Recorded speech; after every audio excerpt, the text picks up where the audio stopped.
abundantemente sol.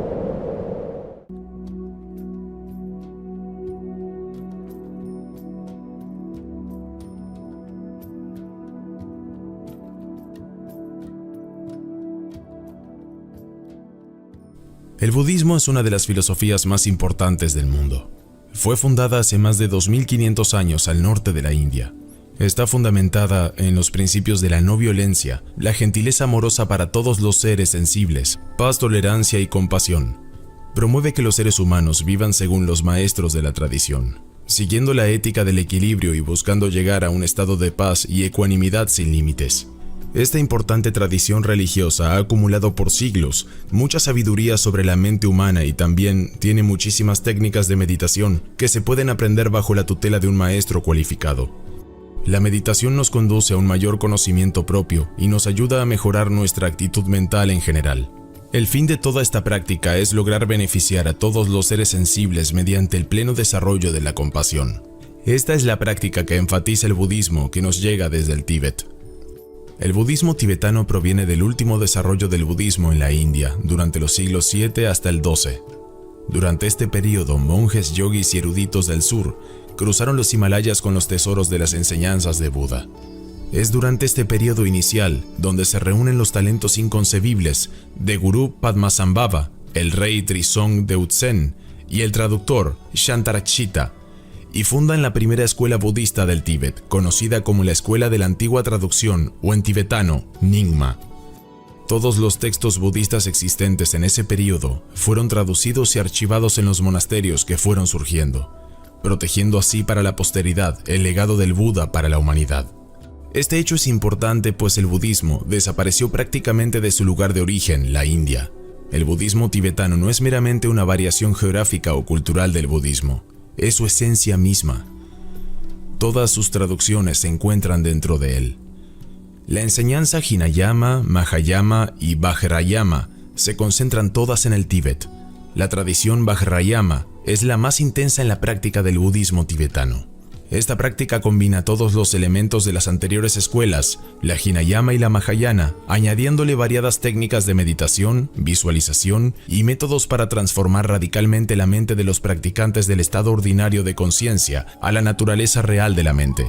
A través de los siglos, distintas corrientes y visiones se formaron en el Tíbet. De ellas, las más importantes surgieron como escuelas de pensamientos distintas. Todas tienen raíces, enseñanzas y tradiciones comunes, sin embargo, la metodología usada por sus maestros para enseñar el camino a la iluminación es diferente. Estas escuelas principales son 4, la Nyingma, la Kagyu, Sakya y Gelugpa. ¿Qué es un Buda? Un Buda es alguien que comprende el máximo potencial de la mente. Por lo tanto, algún día, todos nos convertiremos en Budas. Este máximo potencial es un estado total de claridad ilimitada. Está lleno de un amor universal e infinito, de una compasión ilimitada y llena de un poder tremendo para ayudar a otros. El viaje para lograr este estado envuelve liberar la mente de sus limitaciones más burdas, tales como el apego, la ira, la envidia, la ignorancia y la arrogancia. Además de liberarla de limitaciones más sutiles, tales como la percepción dualista, que todo lo divide en objeto y sujeto. Alguien que complete este viaje de liberación perfectamente se convierte en un Buda. Así lo hizo Sakyamuni Buda hace 2500 años en la India. A través de la gran claridad de su mente, enseñó las verdades universales de la existencia. El Buda no es un salvador, sino un maestro. Sus enseñanzas, Dharma, nos ilustran qué hacer para lograr el mismo estado al que él llegó. La enseñanza o Dharma se perpetúa a través de los tiempos como una tradición y un modo de vida donde se acumulan las experiencias de iluminados y como una filosofía por aquellos miembros de la comunidad budista que han desarrollado el estado de la iluminación. Estos son conocidos como el Sangha realizado. Las enseñanzas del Buda se diseminaron desde la India por toda Asia y llegando hasta Grecia. Llegaron a lo que son hoy Japón, Indonesia, Mongolia y Rusia y a países a lo largo del continente. Hoy se encuentran a través de todo el mundo. Las enseñanzas se dirigen a personas con las siguientes metas. Aquellos que quieren mejorar su experiencia en el mundo, en esta vida y en vidas futuras, a través de un entendimiento de los mecanismos causales de la existencia. Aquellos que reconocen la limitada y angustiosa existencia y desean liberarse para siempre buscando felicidad y paz duraderas. aquellos que no solamente quieren la paz y la felicidad de la liberación del sufrimiento, sino que quieren todas las cualidades de la iluminación. Estas cualidades permiten ser de beneficio para todos los seres sensibles, como hemos visto en la vida de Sakyamuni Buda. Todos los seres humanos son únicos, tenemos diferentes necesidades y aspiraciones, dentro de lo que se benefician por la práctica de la meditación budista, y por este modo de vida uno puede distinguir 3 vehículos que atienden sus necesidades espirituales. Jnana, el Hinayana, el primer vehículo, son las enseñanzas fundamentales de este camino espiritual, la no violencia, la ética pura y la meditación enfatizando en la concentración. El Mahayana, segundo vehículo. Este camino tiene una dimensión ética mucho más amplia y además el enfoque de su meditación siempre está matizado por el afán de expandir la compasión como la meta última del ser humano, con el fin de ser capaz de ayudar a todos los seres. El Vajrayana es un desarrollo especial del budismo Mahayana, especial porque utiliza para meditar unas prácticas muy poderosas según la capacidad del individuo.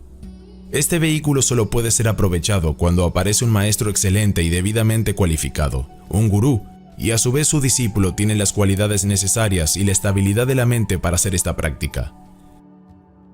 La antigua sabiduría del Buda es tan relevante en Occidente en la actualidad como lo era en Oriente hace 2000 años. Al hacer hincapié en la paz, la compasión y la plena conciencia, constituye una base ideal para ayudarnos a afrontar con calma y confianza los numerosos retos del mundo moderno, al tiempo que ofrece unos sólidos valores éticos con los que vivir. Tu cerebro en el budismo, la neurociencia del despertar. Antes del advenimiento del cerebro, no había color ni sonido en el universo, ni tampoco sabor ni aroma y probablemente más bien poco sentido y ningún sentimiento o emoción. Antes del cerebro, el universo tampoco tenía dolor ni ansiedad. Roger Sperry, Premio Nobel de Medicina. La neuroplasticidad es la máxima expresión de la enseñanza budista, que la mente puede cambiar el cerebro y el cerebro puede cambiar la mente. Rick Hansen, autor de El cerebro budista. No sé a qué te refieres cuando dices mente grande y mente pequeña. En primer lugar está el cerebro. J. Krishnamurti. Nuestros cerebros tienen la asombrosa capacidad de cambiarse a sí mismos. Esto se llama neuroplasticidad. No son estructuras fijas, más bien son sistemas dinámicos que cambian y evolucionan constantemente en respuesta al entorno. De hecho, las investigaciones realizadas en la última década han demostrado que el cerebro es mucho más maleable y sensible al cambio de lo que se pensaba. La neuroplasticidad puede producirse a distintos niveles del cerebro, desde neuronas individuales hasta regiones cerebrales enteras. Una de las principales características de la neuroplasticidad es que depende de la actividad, lo que significa que los cambios en el cerebro están impulsados por las experiencias en las actividades. Por ejemplo, si una persona practica repetidamente una actividad concreta, como tocar un instrumento musical o practicar un nuevo idioma, el cerebro se adaptará a esas experiencias y desarrollará nuevas conexiones neuronales que favorezcan a esas actividades.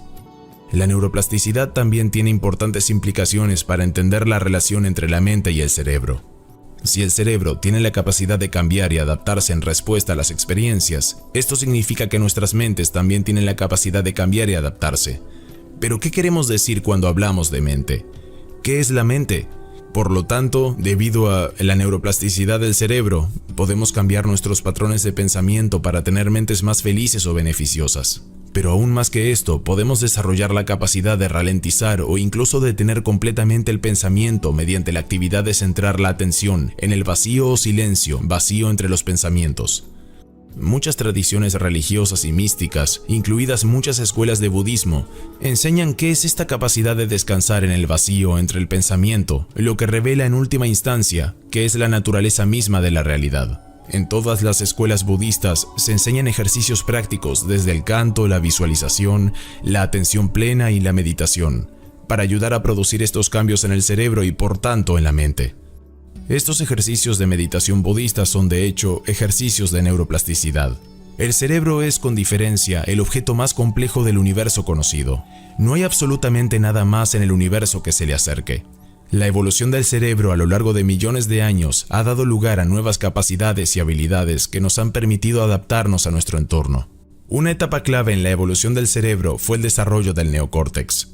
El neocórtex es la capa externa del cerebro que interviene en funciones cognitivas de orden superior como el lenguaje, el pensamiento abstracto y la autoconciencia. El desarrollo del neocórtex permitió la aparición de la sensación del yo separado que sentimos. La sensación de que soy un yo, esta sensación de un yo separado es una construcción mental necesaria que guía y protege el cuerpo y la mente en su interacción con el entorno. Una de las principales redes cerebrales que construye ese yo se llama Red de Modos por Defecto o DMN, Default Mode Network. La red de modo por defecto está especialmente activa cuando no estamos realizando ninguna tarea interesante. En pocas palabras, es la voz en la cabeza que comenta casi todo sin parar. Una forma de acallar la DMN es participar en una actividad como un deporte, un videojuego, ver algo en el ordenador, etc. Sin embargo, para algunas personas, la red de modo por defecto no se calma, ni siquiera cuando intentan implicarse en una actividad. Se dice que el trastorno por déficit de atención, o ADD, Attention Deficit Disorder, está causado al menos en parte por una red de modos por defecto hiperactiva. Esto puede hacer imposible el concentrarse o implicarse completamente en una tarea. Hay demasiado ruido en la cabeza para que podamos concentrarnos por completo. Cuando la red de modos por defecto se calma, es cuando nos perdemos en actividades como el deporte, la lectura, los juegos, etc. La meditación budista y las prácticas de atención plena centran nuestra atención en un objeto o actividad, como la respiración, una visualización o el momento presente, como forma de aquietar dicha red. ¿Por qué? Desde la perspectiva budista, aquietar el modo por defecto del cerebro mediante la concentración en un objeto o actividad es abrir la oportunidad de tener una visión radical de nuestro sentido del yo separado. Es imposible señalar que esta percepción de la naturaleza ilusoria de nuestros sentidos de identidad separada no destruye esa percepción, sino que nos permite verla no como algo sustantivo, sino como una mera función temporal y contingente del cuerpo y la mente. El yo no es más que la forma que tiene el cuerpo de navegar por el mundo. Al reconocer nuestro sentido del yo separado, comprendemos que el yo funcional no indica nada en absoluto sobre quiénes o qué somos en realidad. Cambia tu cerebro y ve más allá de la ilusión del yo separado. La meditación budista y las prácticas de atención plena producen cambios reales en la estructura del cerebro que nos ayudan a reconocer la ilusión del yo separado. En la filosofía budista se cree que la sensación de un yo separado es el resultado de una serie de procesos mentales que crean la percepción de un yo individual separado del resto del mundo. Se cree que estos procesos mentales son la fuente del sufrimiento y la insatisfacción, ya que crean una sensación de separación en un aislamiento de intenso estrés y esfuerzo.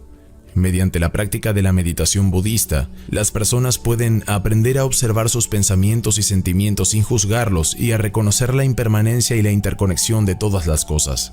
Al desarrollar esta conciencia, las personas empiezan a ver más allá de la ilusión de un yo separado y en su lugar experimentan un sentido de conexión e interdependencia. La meditación budista no solo nos ayuda a ver más allá de la ilusión de un yo separado al disminuir la actividad de la red de modos por defecto, sino también al aumentar la actividad de la corteza prefrontal, responsable de funciones cognitivas de orden superior como la atención, la toma de decisiones y la autoconciencia. Al aumentar la actividad de la corteza prefrontal, la meditación puede mejorar la autoconciencia y la comprensión de los procesos que crean la ilusión de un yo separado. El sistema límbico y los neurotransmisores. Tanto el sistema límbico como los neurotransmisores cerebrales regulan nuestras emociones. El sistema límbico es una compleja red de estructuras cerebrales que intervienen en las emociones, la motivación y la memoria. El sistema límbico incluye varias regiones claves del cerebro como la amígdala, el hipocampo, el tálamo y el hipotálamo. Estas estructuras están interconectadas y trabajan juntas para procesar la información emocional y generar respuestas emocionales adecuadas. La amígdala en particular es una estructura clave del sistema límbico que interviene en el procesamiento y la regulación de las emociones. La amígdala es responsable de detectar posibles amenazas y desencadenar la respuesta de miedo, que implica una serie de cambios físicos y cognitivos como el aumento del ritmo cardíaco, la sudoración y una mayor atención. Los gatos tienen una amígdala que, aunque es muy sensible, también es fácil de volver a un estado relajado pero de alerta. Por este motivo, en algunas religiones antiguas se adoraban a los gatos como seres muy evolucionados. La amígdala también interviene en el procesamiento de otras emociones como la felicidad, la ira y la tristeza. El hipocampo es otra estructura muy importante del sistema límbico, que interviene en la formación y recuperación de la memoria. El hipocampo trabaja junto con la amígdala para formar recuerdos emocionales, que son recuerdos cargados de emoción y tienen un mayor impacto en nuestros pensamientos y comportamiento. El tálamo es una estación de transmisión sensorial que recibe información del entorno y la transmite a otras partes del cerebro. Desempeña un papel en el procesamiento de la información emocional y participa en la generación de respuestas emocionales adecuadas. El hipotálamo es una estructura clave del sistema límbico que interviene en la regulación de diversas funciones corporales como el hambre, la sed y la temperatura corporal. El hipotálamo también interviene en la regulación de la respuesta al estrés, que es una respuesta fisiológica compleja a los factores estresantes que implica una serie de cambios físicos y cognitivos. Las distintas estructuras del sistema límbico trabajan conjuntamente para procesar la información emocional y generar respuestas emocionales adecuadas. Por otro lado, los neurotransmisores son sustancias químicas del cerebro que intervienen en la transmisión de señales entre neuronas. Desempeñan un papel fundamental en la regulación de las emociones al modular la actividad del sistema límbico y otras regiones cerebrales implicadas en la emoción. Hay varios neurotransmisores clave que intervienen en la regulación de las emociones. Entre ellos se encuentra la serotonina, la dopamina, la norepinefrina y la GABA. La serotonina es un neurotransmisor que interviene en la regulación del estado de ánimo, el apetito y el sueño. Los niveles bajos de serotonina se han asociado a la depresión, la ansiedad y otros trastornos del estado de ánimo. La dopamina es un neurotransmisor que interviene en la regulación de la motivación y la recompensa. La dopamina interviene en la experiencia del placer y a menudo se la asocia con comportamientos adictivos. La norepinefrina es un neurotransmisor que interviene en la regulación de la respuesta al estrés. El GABA es un neurotransmisor que interviene en la regulación de la ansiedad y el estrés. GABA es un neurotransmisor inhibidor que ayuda a calmar la actividad del cerebro y a reducir la sensación de ansiedad. La meditación modifica el sistema límbico y los neurotransmisores. Se ha demostrado que la meditación budista y las prácticas de atención plena producen una serie de cambios en el sistema límbico y en los neurotransmisores del cerebro. Uno de los cambios clave que se producen en el sistema límbico como resultado de la práctica de la meditación es una reducción de la actividad en la amígdala. Esta reducción mejora la regulación del movimiento y reduce la tendencia a reaccionar impulsiva o emocionalmente ante estímulos externos. Se ha demostrado que la meditación produce cambios en la corteza prefrontal. La corteza prefrontal es una parte del cerebro responsable de las funciones cognitivas de orden superior, como la atención, la toma de decisiones y la autoconciencia. La práctica de la meditación puede aumentar la actividad de la corteza prefrontal. Esto puede conducir a una mejora en estas condiciones cognitivas, haciéndonos mucho más eficaces en nuestras vidas.